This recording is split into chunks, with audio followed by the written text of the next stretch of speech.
Calvície ou alopecia é o termo utilizado para definir a falta de cabelos. Mas como diagnosticar este problema que ataca o couro cabeludo?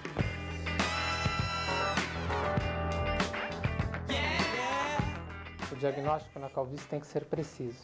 Por quê? Basicamente há 3 tipos de tratamento. O cosmético, que é um tratamento temporário, se o paciente quiser abandonar, ele pode abandonar, que são os casos das próteses. O tratamento clínico, que são com medicações, ou o tratamento cirúrgico.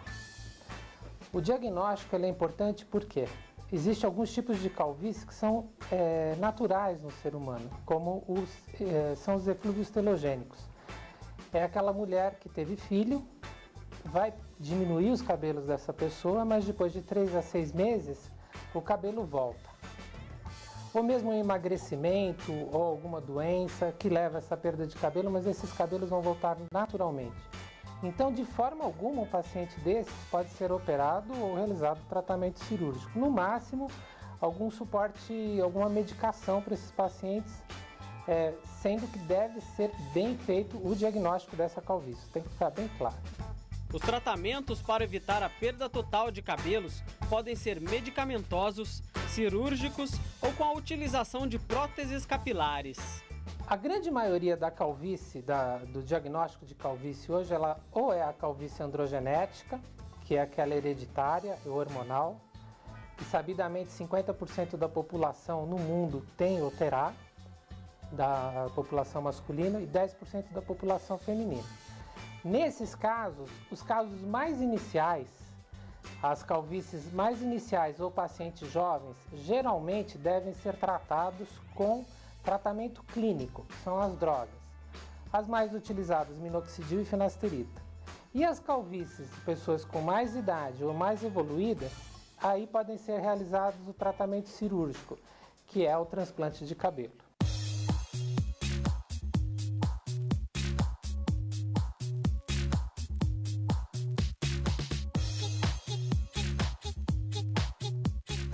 Faço a prótese, que muitas vezes quando a pessoa tem pouco cabelo, ele faz a requadrazione, uma guarnizione na frente e põe a prótese e passa por cima.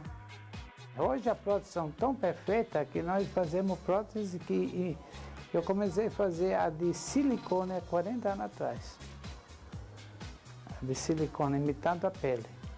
Então eu perdi o cabelo já faz 30 anos, porque eu estou com 67, 30, quase com 30 anos, depois eu fiquei assim, calvo, e agora estou assim. Deu uma repaginada. Lógico, porque eu que vendo que eu faço uma coisa, eu não posso ficar sem isso daí. Sandro Santos trabalha com próteses capilares há cerca de 50 anos. Sempre inovando, oferece o que existe de mais moderno em próteses de couro cabeludo. Ele tem apenas um objetivo com seu trabalho. A gente procura trabalhar com todo mundo, ajudar todo mundo a ficar feliz. Reconquistar, recuperar a parte que o sujeito que tem um problema está numa fila, fala, tá vendo, atrás daquele careca, atrás daquele barrigudo. As pessoas sempre ofendem, então a pessoa não tem papa na língua. A pessoa fala muita bobagem, então isso não é bom. É o cara que escuta muitas vezes sai briga, até coisa tragédia. Então é bom a gente falar pouco e fazer mais, certo? Então nosso serviço é isso, a gente deixar as pessoas felizes.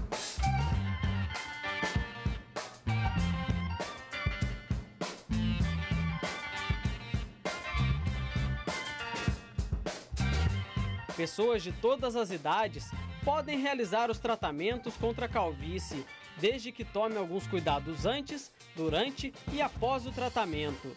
Os cuidados são os mesmos para qualquer tipo de cirurgia.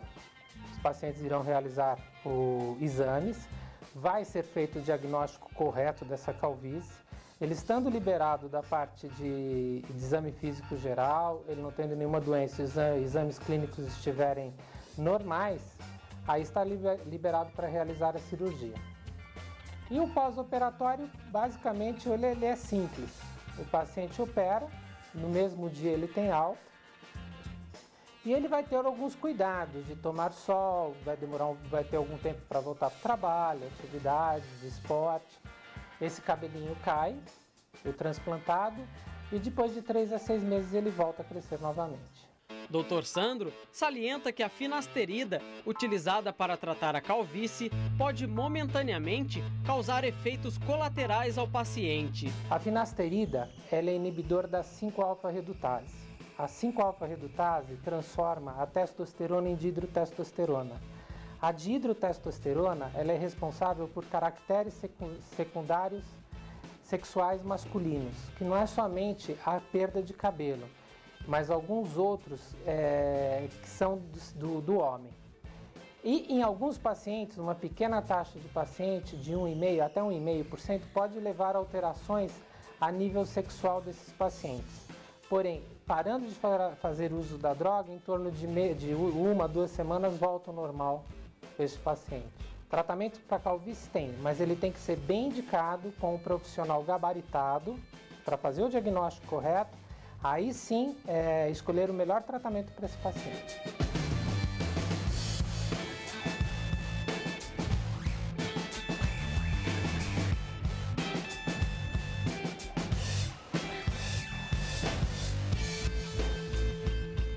No mundo todo existem milhões de pessoas que sofrem com a calvície. Nos homens ela é mais frequente, mas as mulheres também têm sofrido um pouquinho com este problema. E eu vou conversar aqui com o Luiz, que sofre com a calvície desde os 18 anos de idade. Luiz, como que você herdou esse problema? É hereditário? Veio dos seus pais, dos avós? É hereditário. O meu pai ele não era calvo, mas o meu avô era totalmente careca e eu herdei a calvície dele. Você herdou a calvície e como que foi encarar ela de frente? Começou com aproximadamente uns 18 anos, né? Já vi as entradas, tanto que eu fiquei desesperado e cheguei até a pintar a foto da reservista com canetinha para completar os cabelos que estavam faltando. E como que eram as piadinhas dos colegas? Porque com 18 anos de idade, na flor da idade, como que é ser o careca da turma? Então, tinha esse problema, porque com 18 anos não é comum a pessoa perder cabelo.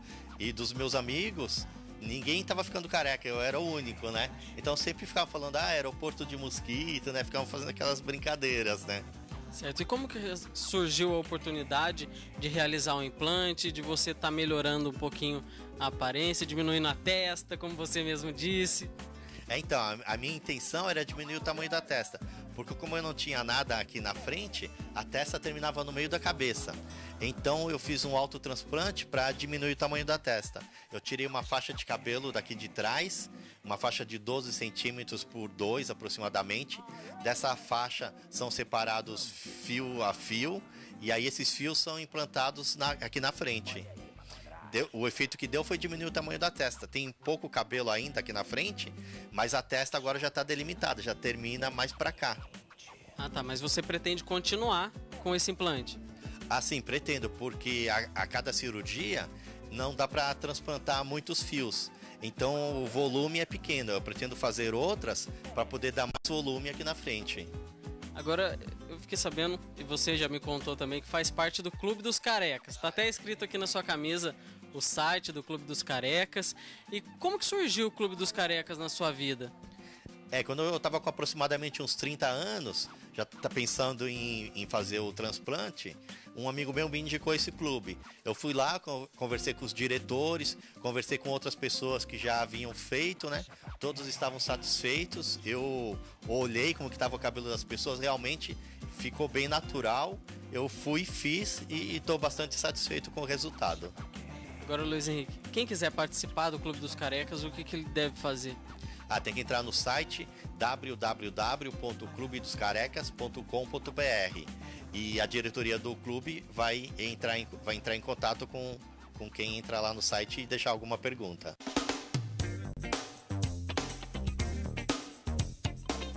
Agora tem umas historinhas que eu não posso deixar de pedir para você contar pra gente, porque ao longo desses anos devem ter ocorrido várias histórias engraçadas. Será que você poderia contar algumas pra gente, assim, que ficou marcado pra você? Então, tem uma que foi bem engraçada, né? Eu tava com o meu sobrinho de 8 anos e ele tinha passado o gel no cabelo. Aí eu falei pra ele, o boi lambeu teu cabelo. E ele falou assim, o boi lambeu o meu e comeu o teu. Isso com 8 anos, né? Ele já tava me zoando já. E teve uma na fila do banco também, não teve? Teve também na fila do banco também, que eu tava na fila, né? Aí chegou um garoto e perguntou se aquela fila ali era só pra idosos, mas eu tava com 35 anos ainda.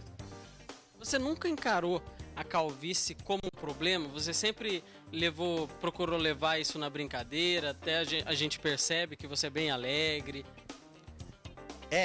Pra mim é um problema, é uma coisa que incomoda, mas a gente tem que lidar de alguma forma, né? Então eu me adaptei, já que eu gostaria de ter mais cabelos, mas eu não tenho, essa é a realidade. Então eu procuro usar o cabelo cortado sempre baixo, porque aí eu gosto do visual, assim, eu fico satisfeito. Outras pessoas preferem até raspar tudo, né? Cada um tem uma opção. Agora, o que você poderia dizer para as pessoas que estão em casa nos assistindo, são carecas, assim como você, sofrem com a calvície? O que você poderia dizer para elas, que essas pessoas que ainda não procuraram algum tipo de tratamento, podem ser até um pouco infelizes em virtude disso? Existem várias opções para tratar a calvície, né? Existe a prótese capilar, existe o autotransplante, existe medicação que evita que a queda continue, né? Mas o mais importante é a pessoa assumir a calvície, falar, não, eu sou careca e pronto, né? E, por exemplo, naquele caso que aconteceu do garoto chegar e perguntar se aquela fila é só para idosos. Então, na cabeça daquele garoto, a pessoa ser calva significa que ela é idosa, né? Então, mas isso é na cabeça do garoto. Você que é calvo, você sabe que não é idoso, né? Isso que é importante. Tá joia. Então, Luiz, muito obrigado por receber a nossa equipe aqui na sua casa, de nos receber com esse bom humor que lhe é peculiar. Muito obrigado. Foi um prazer participar do programa de vocês, Glauber. Eu que agradeço o convite. Tá joia? Aí, vocês aí de casa estão vendo, né? Que existe solução para calvície, é só correr atrás. E tem que manter esse bom humor que o Luiz Henrique está mantendo até hoje.